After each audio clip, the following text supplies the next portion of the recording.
Tales of wedding Rings.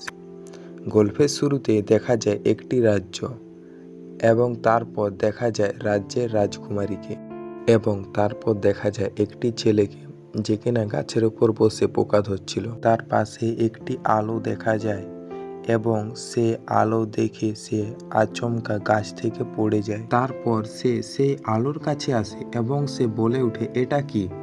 তারপরেই দেখা যায় সে আলো থেকে একটি মেয়ে এবং একটি বুড়ো মানুষ বেরিয়ে এলো। তারপর সেই ছেলেটি আবার বলে ওঠে, এরা আবার কারা? তার উত্তরে মেয়েটি বলল, ছেলে, তোমার নাম কি? তারপর ছেলেটি বলল তার নাম সাতো এবং তারপর মেয়েটি তার নাম বলল নকনো হিমে। তারপর হিমে সাতোকে বলল, তুমি কাউকে কিছু বলতে পারবে না এখানে যা কিছু দেখেছো, এবং সে সব কিছু ভুলে যেতে বলল। এবং তারপর সে বলল এর পরিবর্তে সে তার বন্ধু হতে পারে। এ কথা শুনে সাতু রাজি হয়ে যায় এবং এখান থেকে শুরু হলো আমাদের টেলস অফ ওয়েডিং রিংসের গল্প।